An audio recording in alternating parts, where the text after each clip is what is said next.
smáť. Tak zdravím všechny, to trošku spravíme.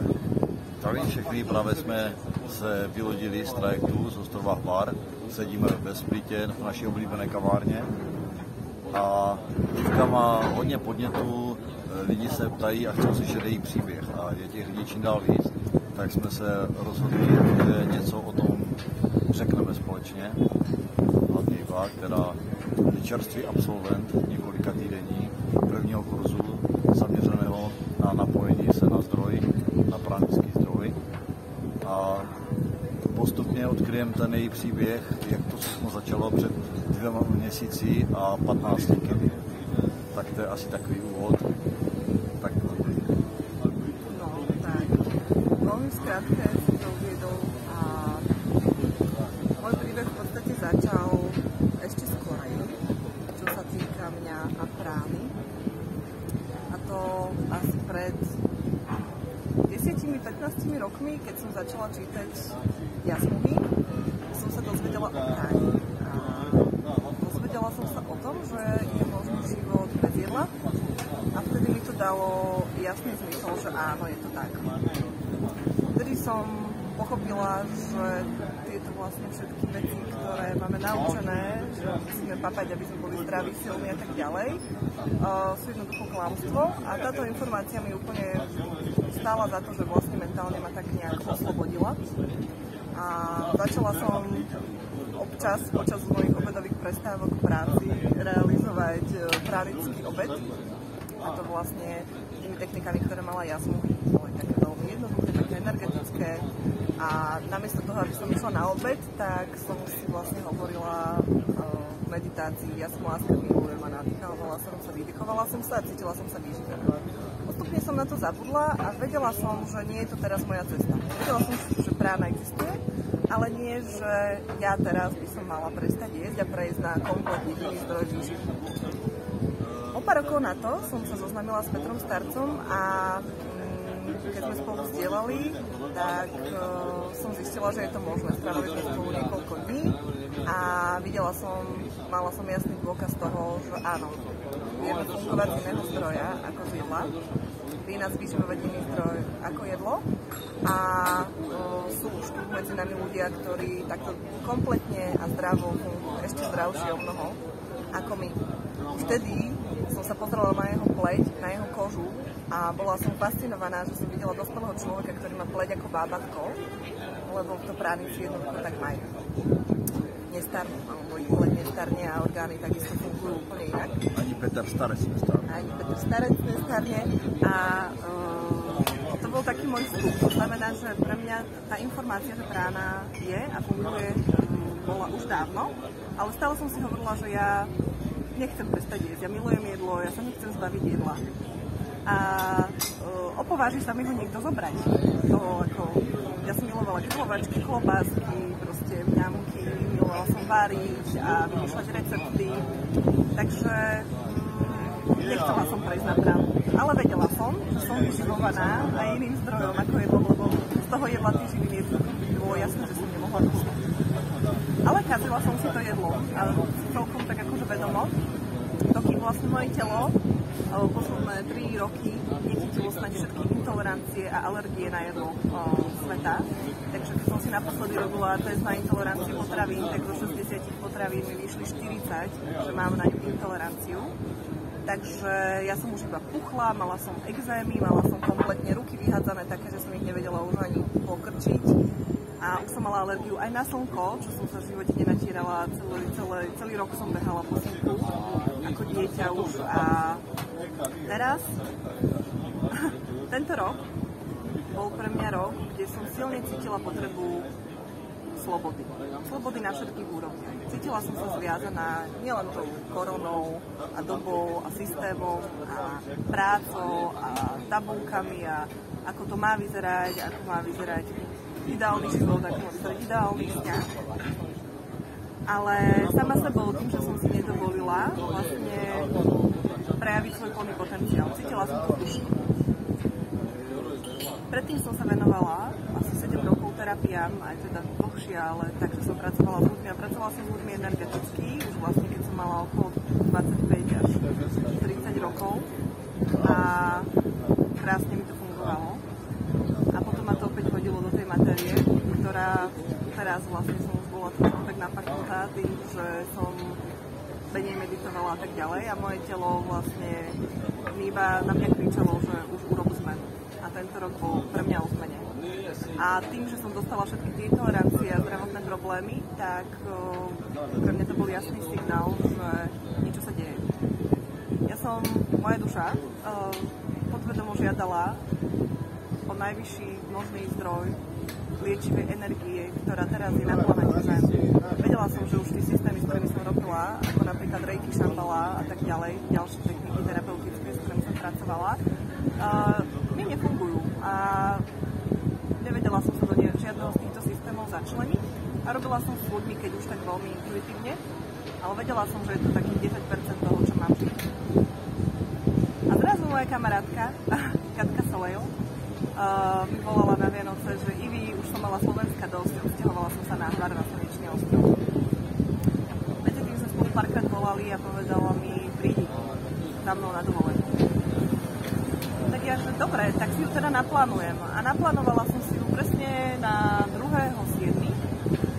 Keď už som teda za Katkou mala ísť, tak mi povedala, že teda, že no, že ale voľné miesta tam v Svätej Nedeli na Hvare, tam, kde býva, sú už iba na pranickom pobyte. No a ja som mala zimom rievky všade a už som vedela, že to je ono. Takže som tam prišla a už som neodišla. A už som jednoducho neodišla a niečo tak silné som v živote nezažila. Prišla som na to miesto medzi skvelých ľudí, stretla som sa s Peťou. A bolo to. Bolo to vybavené, bolo to vyriešené, absolútne som sa dostala ako keby do inej frekvencie, oslobodenia, uvoľnenia všetkých mentálnych obmedzení, návykov, strachov, blokov, ako keby sa vymazalo to, v čom som žila doteraz, tá krabica.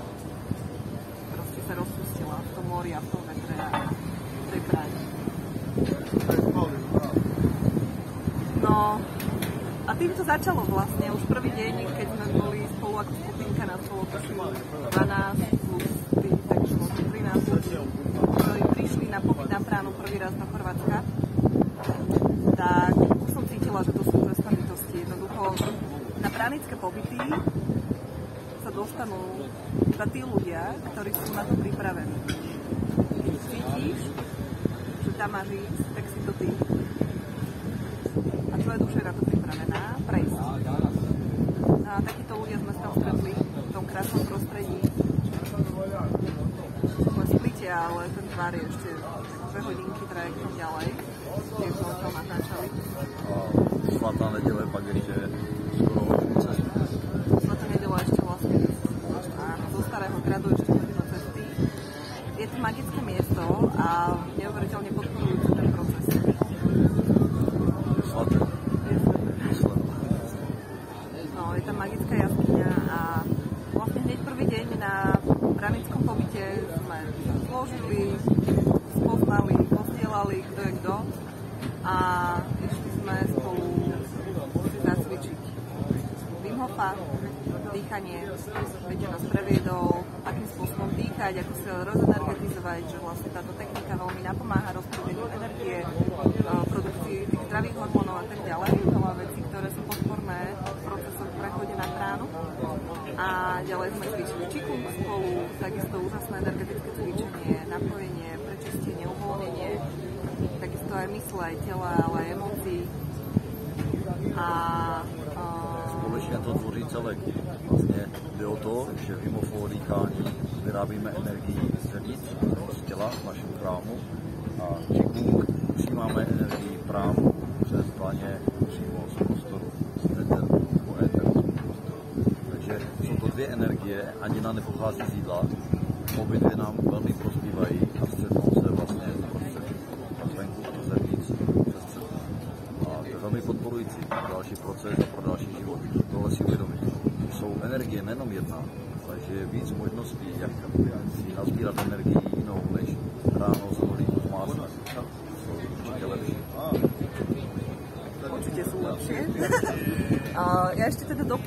že ja som na pranický pobyt išla s tým, že sa nejakým spôsobom očistím, nejak si užijem voľno dovolenku a nemala som úplne zámer nejesť. Ako som spomínala, ja som bola v nastavení, že milujem jedlo a nechcem o neho prísť, ale vedela som, že prána je komplexná energia a práca s energiou nie je to iba o jedle a jedlo pre mňa je skôr iba taký následok toho, čo sa vlastne stane s tým človekom, keď začne pracovať na inom zdroji.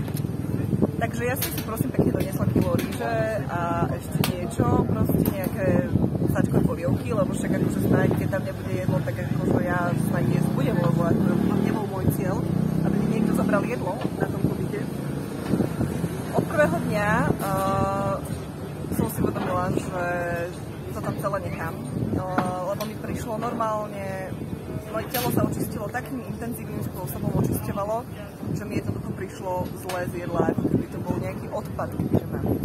A moje telo jeho normálne napínalo prvý týždeň z jedla, keď som počula o jedle, videla jedlo. Takže prirodzená tá očista prešla týmto spôsobom.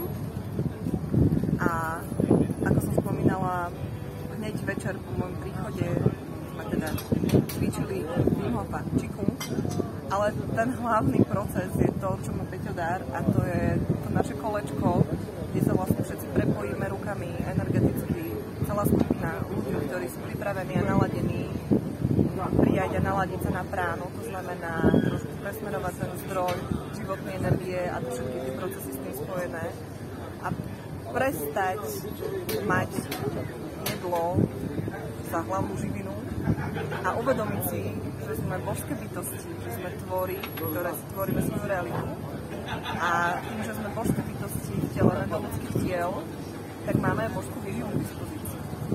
A tento proces, toto naše kolečko, toto spájanie, ktoré vlastne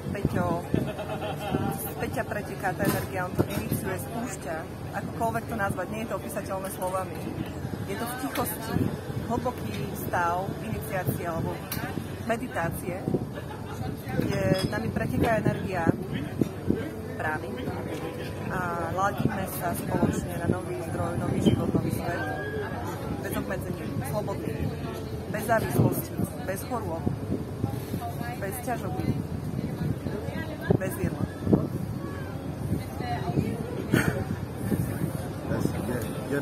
Bez jedla. A bez jedov a bez otravy, bez potravy. Ale zároveň vyživuje nás úžasná energie, která nám neubližuje, která nás obrovsky podporuje, ale to jídlo zůstává, ono neodchází, není špatně, není dobře, ono prostě je. A pro praníka zůstane jídlo, je to zdroj zábavy a to je velmi pěkné, že to jídlo nás neopouští a naopak si ho dokážeme daleko víc vychutnat, protože se nemusíme sytit, nemusíme se plnit, protože jdeme do restaurace nasycení, naplnění a vybíráme si vůně a chutě s množství minimálním, ale s maximálním ochutnáním. A když není, tak není. Když je, tak je.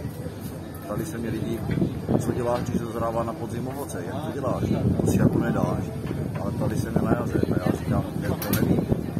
Já jsem přišel, prosím, je teprve jaro, já nevím, co bude na podzim. A byl podzim a já jsem toho ovoce ochutnal, ani se dostane ráno neuteče. Neodíde. Nasratá preč. A ochutnávám si běžně na ovoci, šestru, na sezónním ovoci. A když sezóna není, tak počkám, až to bude. Není v tom žádný problém. Nemusím jít do marketu, musím si koupit nějaké ovoce, ale počkám, až zase nějaké bude na stole. Mne sa ten sen o slobode splnil a týmto práve, čo vlastne Peťo aj takýmto spôsobom prezentuje, možno oproti iným pránikom, ktorých som stretla. A pre mňa je dôležitá sloboda, lebo pre mňa tá prána znamená sloboda na všetkých úrovniach. To znamená aj mentálnych, aj emočných, aj duchovných, akokoľvek. A to dôležité je, že už viem, že dokážem prežiť bez jedla. A nie, že prežiť, ale žiť o mnoho plnohodnotnejší život. A prvých 20 dní som vážne mala úspech iba polku nektarinky a jeden banán. A ten ma určite nevyživil na ten mesiac či koľko. A potom som zistila, že už moje telo dokáže si to jedlo užiť, z neho už nebolo zle. A začala som tiež ochutnávať a v tom bola tá nádhera. oliva na hvare, domáca oliva. Ja som jedla snad 10 minút jednu olivu a v živote som nezažila takú rozkoš, lebo to bola explózia chuti. A vážne som si dala tie olivy možno 3 alebo 4, cítila som sa kompletne naplnená, užila som si to extrémne a dovolila som si to užiť. Nezakazujem si jedlo, ale stačili mi 4 olivy. Po 20 dňoch banána nektarinka. To bolo všetko.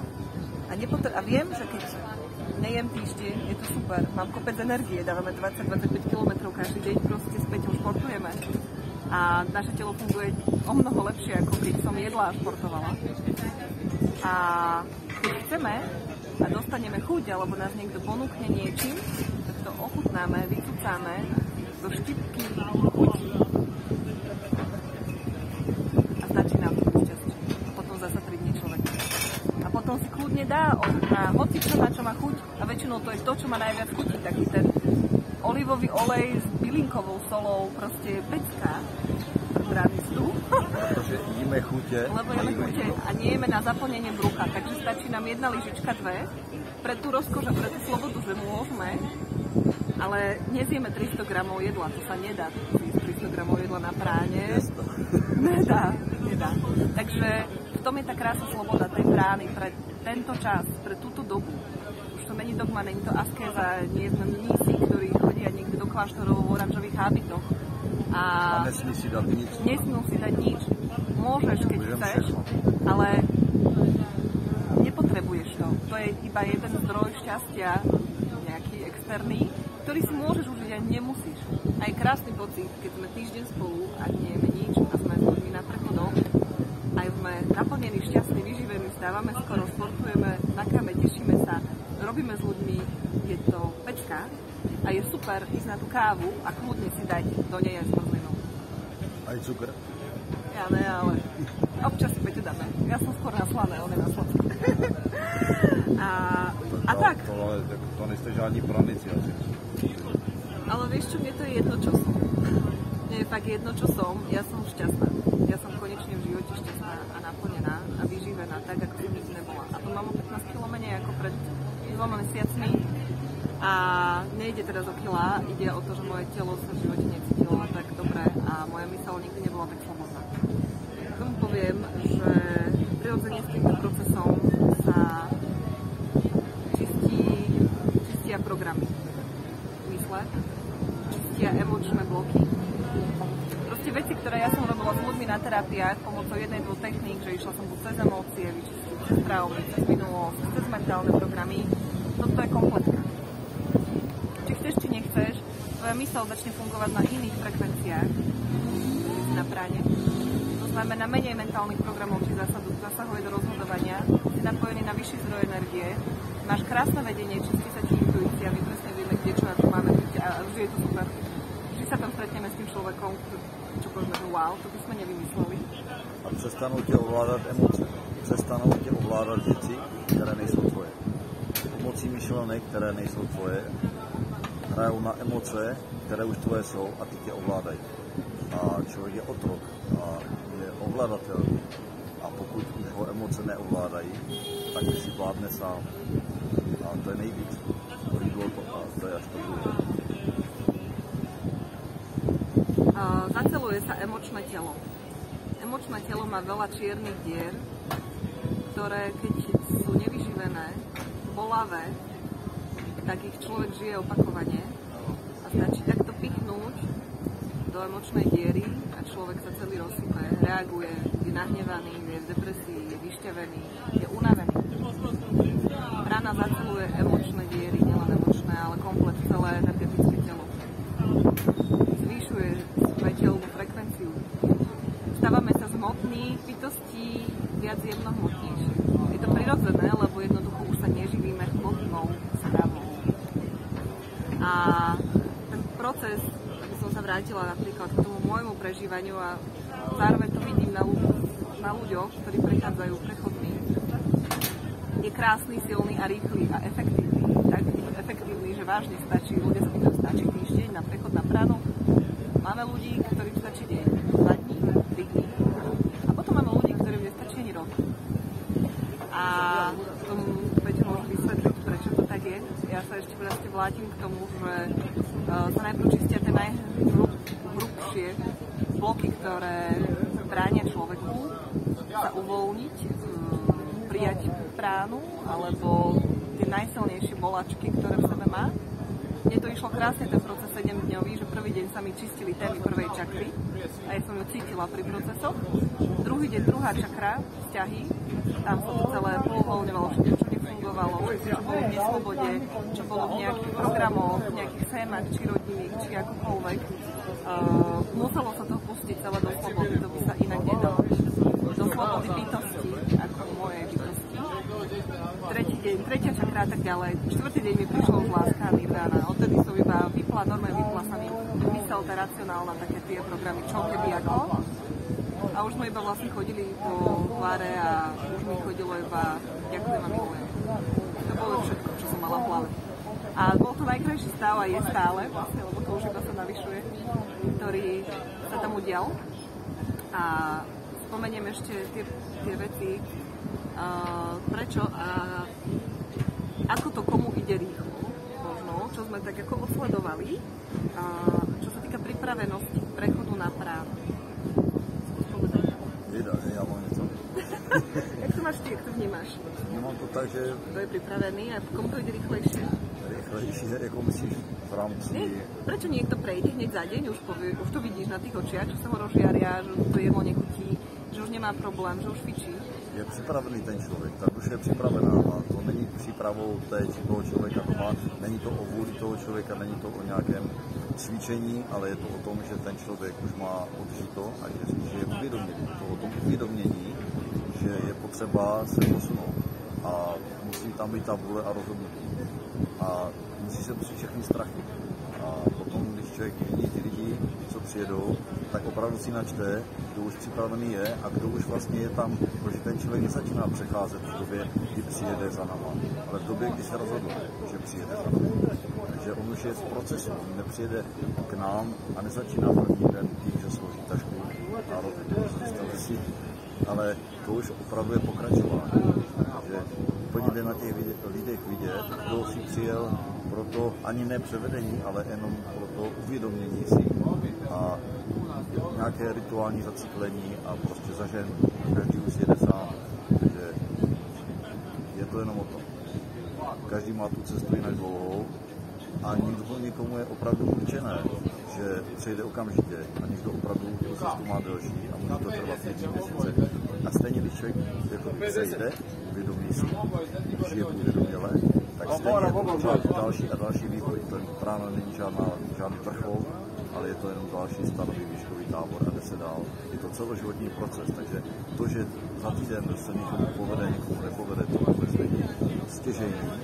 Ale důležité je, že každý se posune v rámci toho, co ta duše pustí a co může. A jde se dál, takže pořád se všichni se vyvíjíme a budeme se vyvíjet. Nikde se tam nezastaví.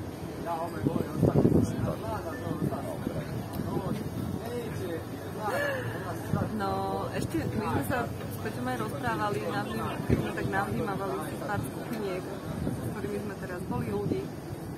Čo vlastne ešte tak môže brzdiť to otvorenie sa tomuto zdroju, ktorý je teraz prístupný vo o mnoho väčšej miere, ako to bolo pred 10 rokmi a pred 5. Táto doba sa to vyslovene žiada už zastaviť tento konzum, ktorý je viditeľne deštruktívny pre väčšinu ľudí. A uvedomiť si, že už máme k dispozícii iné zdroje, ako iba jedlo na výživu a hlavne to jedlo modifikované, tam, kde tá výživa už nie je supermarketov ani akokoľvek hľadá, že je psychicky a mentálne extrémne náročné teraz doplniť všetky živiny pre telo, kebyže tak máme doplniť kompletne magnézium, C-čko, D-čko, všetko z tohoto zdroja, čo máme z tých supermarketov alebo kde nakupujeme. No, už len to vyskladať je podľa mňa nenormálny proces pre bežného človeka. Takže máme tu teraz možnosť prijať tento nový zdroj energie, ktorý teraz bude masovka pre tých, ktorí to tak cítia. Je k dispozícii. To, čo bráni, podľa mňa najviac tomu prijatiu a prechodu, je ego. Jednoducho, v skratke, dokým sa budem držať tej identifikácie a toho, že som niečo, s čím sa identifikujem na základe toho, že sa niečo spájam zvonku, že som na takejto pozícii, mám toto a toto, som tak a tak titulovaná, neviem čo. Mám ego, to znamená, neľúbim všetkých ako seba.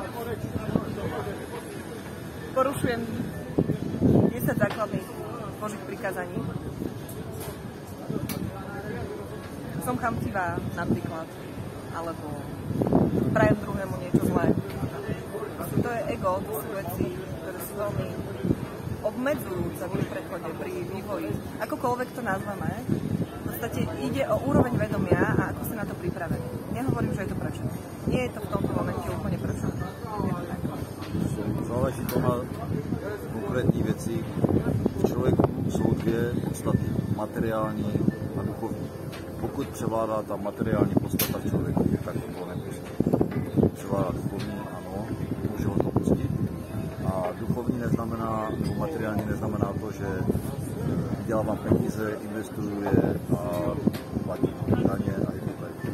A že ty peníze prostě si nemohu hospodařit. Materiální podstata právě znamená to, že nás ovládají emoce, které vlastně nemůžou zpřístupnit bránu, lásku v sobě zažehnout. A to vlastně chamtivost, lačnost, sobectví, touha ovládat lidi taky a tak dále. Takže tahle materiální podstata, když člověk převládá, tak ta brána už neosloví a nemusí.